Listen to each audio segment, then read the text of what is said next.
oui, nous sommes toujours là et il est l'heure de faire la revue de presse avec vous, Bintili Diallo, et forcément l'Afghanistan qui s'invite à la une de nos journaux. Et oui, la rechute titre Libération. Kaboul retombe sous le joug des talibans. C'est la une des dernières nouvelles d'Alsace. Les journaux reviennent sur l'arrivée des insurgés hier dans la capitale afghane. Une débâcle à toute allure pour Libération qui propose un article éclairant sur les talibans en revenant sur les origines du mouvement, son idéologie ou encore la vie qui risque d'être imposée aux habitants. Interdiction, Carole, de faire de la politique, d'écouter de la musique et l'obligation de porter le voile intégral pour les femmes.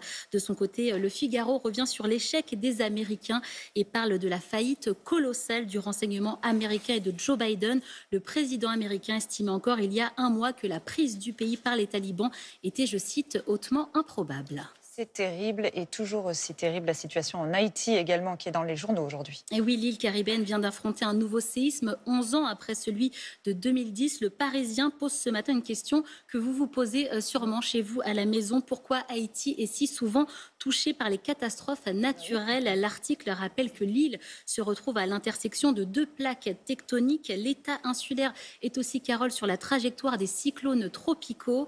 S'ajoute à cela une déforestation galopante qui favorise les inondations, précise le journal. Article pédagogique à lire aujourd'hui dans le Parisien. Et autre article à lire, c'est dans Libération qui revient sur le flou sur le pass sanitaire. Et oui, les vérifications d'identité hors de contrôle, nous dit le quotidien. Le gouvernement a longtemps assuré que ceux qui vérifient le pass sanitaire doivent aussi vérifier les papiers de leurs clients.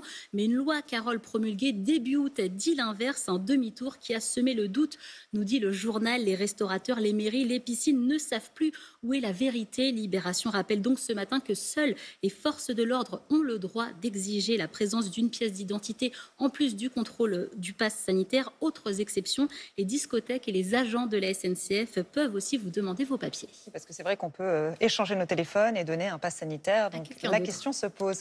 Et une femme qui bouscule le cinéma. Et oui, elle s'appelle Scarlett Johansson. L'humanité et l'opinion s'intéressent au conflit entre l'actrice américaine et Disney. Il y a quelques semaines, la star d'Hollywood a porté plainte contre Walt Disney. La major a décidé de mettre le film Black Widow sur sa plateforme de streaming Disney+. Mais petit problème, Carole, le contrat de l'actrice prévoit qu'elle doit recevoir un pourcentage sur les entrées en salle. Elle ne touche rien sur le nombre de vues sur Disney+. Et oui, ça change la donne. Et ça change la donne. L'humanité et l'opinion reviennent sur le courage de l'actrice qui est la première à se plaindre publiquement des agissements des studios. L'objectif, Carole, c'est de trouver un système de rémunération pour les acteurs en prenant en compte le streaming qui a explosé avec les confinements.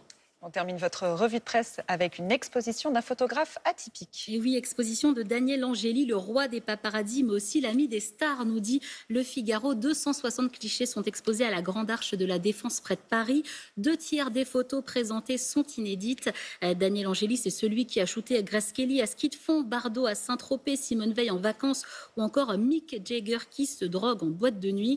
Le photographe de 78 ans qui se remet à peine du Covid, Carole, raconte un tas d'anecdotes. Comment il est devenu le photographe officiel de Johnny, sa rencontre avec Edith Piaf et ses clichés de la famille royale britannique. Allez lire cet article, c'est ce matin dans le Figaro et l'exposition c'est à la Grande Arche de la Défense, c'est jusqu'à fin janvier. Merci Bintili et on reste dans